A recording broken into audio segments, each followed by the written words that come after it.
창의성의 즐거움. 칙센트미아이 교수는 저서 몰입에서 뛰어난 창의적 업적을 이룬 사람들은 한결같이 몰입을 했고 몰입의 즐거움을 경험했다고 밝히고 있다.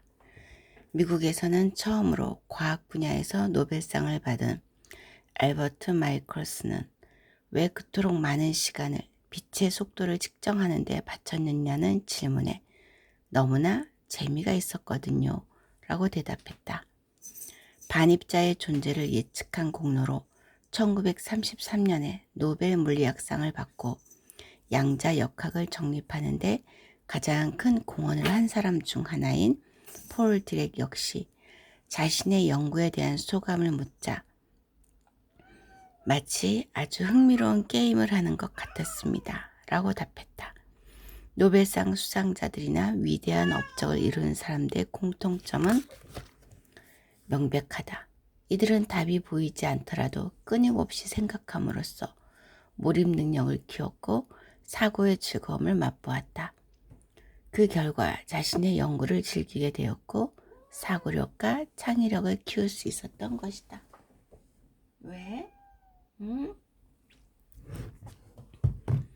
창의력은 신의 선물이 아닌 노력의 산물. 그렇다면 창의성이라는 재능은 선천적인 것일까? 후천적인 것일까? 미국 경제 전문지 포춘의 편집자인 제프 콜비는 저서 재능은 어떻게 단련되는가에서 창의성을 포함한 인간의 재능이 어디서 비롯되는지 다루고 있다. 모차르트, 아인슈타인, 타이거 우즈, 워렌 버핏의 천재적인 재능은 과연 어디에서 온 것일까? 재능을 연구한 과학자들의 한결같은 결론은 재능이 선천적이 아니라 후천적으로 형성된다는 것이다. 이 결론은 교육적으로 대단히 중요한 의미가 있다. 학습 방법에 따라 영재, 심지어 천재가 될 수 있음을 뜻하기 때문이다. 이건 나도 인정해. 학습 방법에 따라 영재가 될 수도 있고 천재가 될 수도 있고 둔재가 될 수도 있어. 재능이 신이 내린 선물이 아니라 후천적인 노력으로 발달하는 것이라면 재능을 발달시키기 위해서는 어떤 노력을 해야 할까? 플로리다 주립대학의 앤더스 에릭슨 교수는 이 문제를 집중적으로 연구한 재능 연구 분야의 선구자다. 그는 베를린의 한 음악 아카데미의 바이올린 연주자들을 대상으로 그들의 실력 차이가 어디에서 기인하는지 조사했다. 우선 연주자들을 국제 무대에서 솔로로 활동할 만큼 실력이 최고인 그룹, 톱 오케스트라에 뽑힐 정도의 우수한 그룹, 학교에서 음악 선생을 할 만한 보통 그룹 등 세 그룹으로 나누었다. 연주자들은 모두 비슷한 나이에 바이올린을 시작했으며 비슷한 나이에 음악가가 되기로 결심했다. 또한 평균적으로 4명의 음악 선생에게 교육을 받았다. 그들의 차이점은 오직 하나였다. 실력이 최고인 그룹은 20세기까지 평균적으로 1만 시간 연습했고 우수한 그룹은 7,500만 시간, 보통인 그룹은 5,000시간 연습했다. 연습량은 적은데 상위 그룹에 속한 사람은 단 한 명도 없었고 연습량이 많은데도 하위 그룹에 속한 사람 역시 없었다. 그들의 실력 차이를 만든 요인은 놀랍게도 연습 시간의 차이가 유일했다. 내가 아이들을 지도해 본 결과 이것도 공감이 되는 말 중에 하나야. 정말 어떤 두뇌적으로 이렇게 조금 부족한데도 불구하고 연습 시간에 따라서 실력이 월등히 좋아지는 걸 나는 여러 번 경험했기 때문에 이 말도 공감 100%야.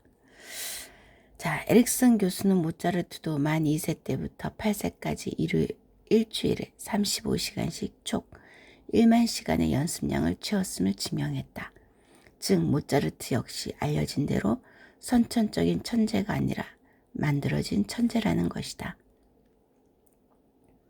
1993년에 발표된 이 기념비적인 연구는 재능에 관한 수많은 후속 연구들을 촉발시켰다. 우수한 재능이 어떻게 만들어지는가에 관한 추가 연구를 하기 위해 많은 연구자들이 스포츠, 음악, 체스, 비즈니스 분야를 선택했다. 이들 분야가 실력이나 성과를 측정하기 쉽고 시간에 따라서 추적하기 쉽기 때문이다. 이들이 관찰한 바로는 거의 모든 분야에서 시간에 따라 실력이 향상되는 양상은 일정한 패턴을 따랐다. 시작하는 단계에서는 실력이 빠르게 향상되다가 그 다음 단계에서는 항상 속도가 점점 느려지고 결국에는 멈춘다. 그런데 예외적으로 아주 소수의 사람들은 몇 년이 지나서도 지속적으로 실력이 늘고 심지어 세계적인 수준으로까지 성장한다. 연구자들은 이 사실에 주목했다. 무엇이 이 차이를 야기한 것일까? 이 연구의 첫 번째 결론은 노력 없이 위대해진 사람은 없다는 것이다. 세계적인 전문가가 되기 위해서는 그 분야에서 적어도 10년은 열심히 노력해야 한다. 그래서 10년 법칙 혹은 1만 시간의 법칙이라는 말이 생겼다. 그런데 무조건 1만 시간 이상을 노력한다고 세계 최고가 되진 않는다는 점이 중요하다. 이 연구의 두 번째 결론은 어떤 분야건 최고의 실력을 발휘하는 사람들은 공통적으로 소위 신중하게 계획된 연습을 했다는 것이다. 전문가들이 말하는 신중하게 계획된 연습의 특징은 세 가지다. 첫째, 자신의 한계를 넘는 시도를 해야 한다. 둘째, 결과에 대한 피드백을 받아 오류를 즉각 수정해야 한다. 셋째, 첫째와 둘째의 방식을 끊임없이 반복해야 한다. 결국 재능에 관한 연구자들의 결론은 모차르트, 아인슈타인, 타이거 우즈, 워렌 버핏의 탁월한 재능은 고통스럽고 견디기 어려운 신중하게 계획된 연습을 1만 시간 넘게 반복하고 또 반복한 결과라는 것이다. 신중하게 계획된 연습은 부담스러운 과정이지만 실력 향상을 위한 가장 효과적인 방법이다. 뇌과학에서 확인된 재능의 후천성. 재능이 후천적으로 발달하는 것은 뇌과학에서 명확하게 밝혀졌다. 재능이 뛰어나다는 것은 뛰어난 재능을 발휘할 수 있도록 많은 시냅스가 배선되었다는 것을 의미한다. 시냅스는 태어날 때 가장 많고 생후 1년 동안 현저하게 감소하다가 그 이후 비교적 천천히 감소해서 어른이 되면 태어날 때보다 몇십 배가 감소한다. 만 3세가 되면 1000조 개의 시냅스가 존재하는데 이는 어른보다 거의 2배나 많은 것이다. 처음에는 연결이 제멋대로 이루어져 있지만 그 뒤로 쓰이지 않는 시냅스는 사라지고 쓰이는 시냅스는 더 발달한다. 다시 말해서 시냅스는 사용하면 할수록 발달하고 사용하지 않으면 퇴화한다. 이는 효율을 높이기 위한 것인데 사용하지 않은 시냅스를 계속 유지함으로써 쓸데없이 에너지를 낭비하지 않기 위함이다. 태어날 때 시냅스가 가장 많다는 사실은 이때 어떠한 재능도 발달시킬 수 있는 무한의 가능성을 가지고 있다는 것을 의미한다.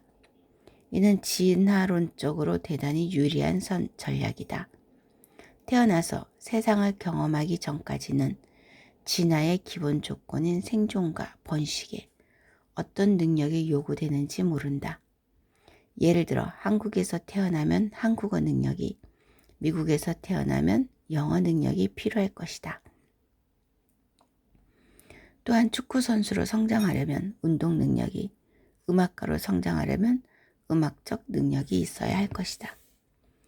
그런데 우리는 이를 미리 알 수가 없다. 따라서 태어날 때는 어떠한 능력도 습득할 가능성만 열어두고 성장하면서 생존에 필요한 능력이 무엇인지를 파악해가면서 그 능력을 집중적으로 발달시키는 것이다. 사용 빈도가 높은 시냅스는 계속 발달하고 사용하지 않는 시냅스는 퇴화한다. 즉 우리 뇌는 자주 요구되는 능력은 발달시키고 좀처럼 요구되지 않는 능력은 퇴화시키는 것이다. 이는 우리 뇌가 도전과 응전의 원리로 발달한다는 것을 방증한다. 한편 시냅스 발달은 어릴수록 큰 효과가 있다. 사람들이 조기 교육에 관심을 많이 두는 이유도 여기에 있다. 그러나 동시에 아이가 어릴수록 좋지 않은 환경도 심각하게 영향을 미친다는 사실을 간과해서는 안 된다. 후천적 자폐증이 그 예라고 할 수 있다.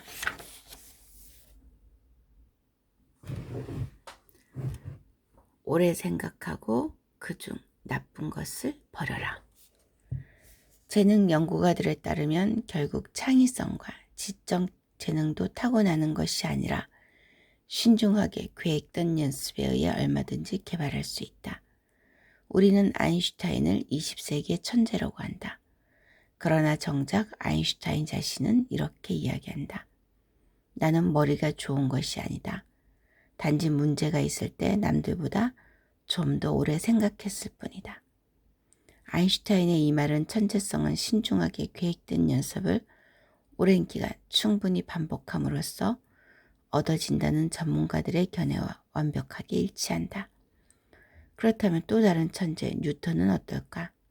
뉴턴 전문가 리처드 웨스트폴이 쓴 프린키피아의 천재에 의하면 뉴턴은 데카르트의 기하학을 읽어가며 독학으로 기하학을 익혔다. 1년 동안 대부분을 이해하지 못했지만 포기하지 않고 반복해 읽고 생각에 생각을 거듭한 끝에 누구의 도움이나 가르침도 받지 않고 전체 내용에 정통하게 되었다. 뛰어난 창의성 혹은 지적 재능을 발휘한 사람들의 사례를 더 살펴보면 창의성과 지적 재능을 위한 신중하게 계획된 연습이 무엇인지 더욱 명확한 결론을 얻을 수 있을 것이다. 노벨상 수상자들이 그 좋은 예다.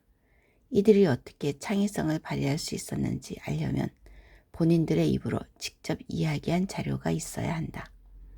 칙센트미아이 교수의 저서 창의성의 즐거움에 이 흔치 않은 자료들이 일부 소개되어 있다. 창의성의 즐거움에 의하면 1967년 노벨 물리학상을 받은 한스 베터는 그를 유명하게 만든 물리학 문제를 해결할 수 있었던 요인이 무엇이냐는 질문에 웃으며 이렇게 대답했다고 한다. 두 가지입니다. 하나는 머리죠.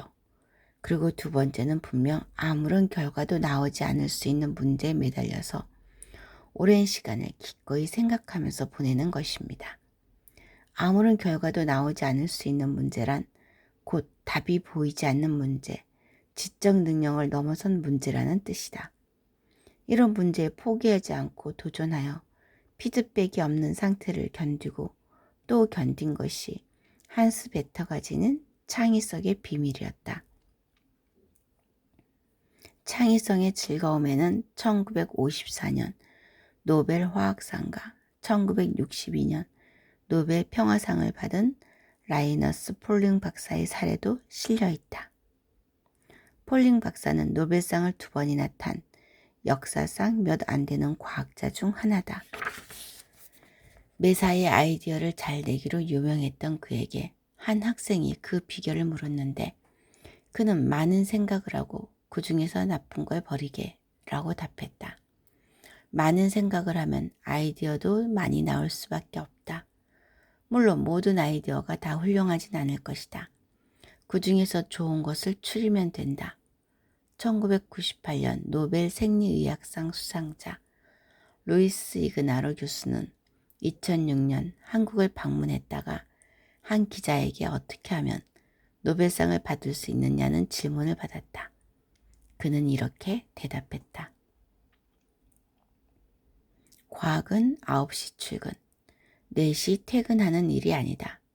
일주일 내내 24시간 내내 왜 어떻게가 머리를 떠나지 않아야 하고 마침내 해답을 얻었을 때 보상을 받았다고 생각하는 열정이 있어야 한다.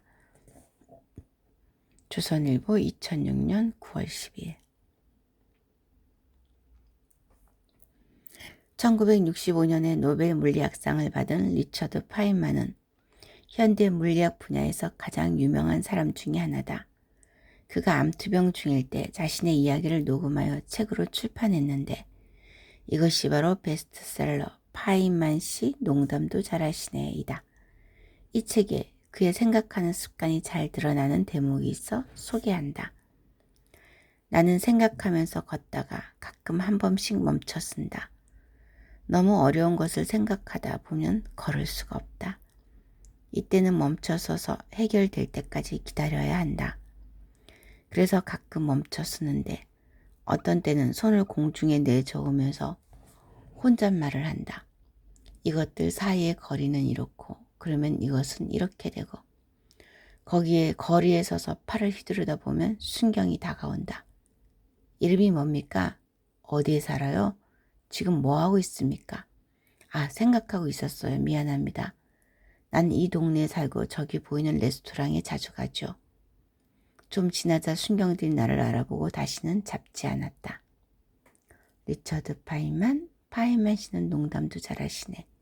김희봉 올림 사이언스 북스 2000. 이처럼 노벨상 수상자들이 창의적인 업적을 남길 수 있었던 비결은 지적인 능력의 한계에 도전하고 아무 진전이 없더라도 계속해서 생각했다는 것이다. 이것이 바로 이들을 창의적 천재로 만든 신중하게 계획된 연습이다.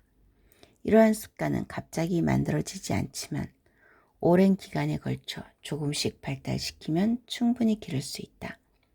이러한 도전 정신과 몰입 능력을 발달시키기 가장 좋은 시기가 바로 초, 중, 고등학교 그리고 대학 시절이다. 그러나 문제가 쉬워서 답이 보이는 문제만 풀게 되면 도전할 기회가 거의 없다. 미지의 문제도 도전해야 지적인 한계를 넘을 수 있다.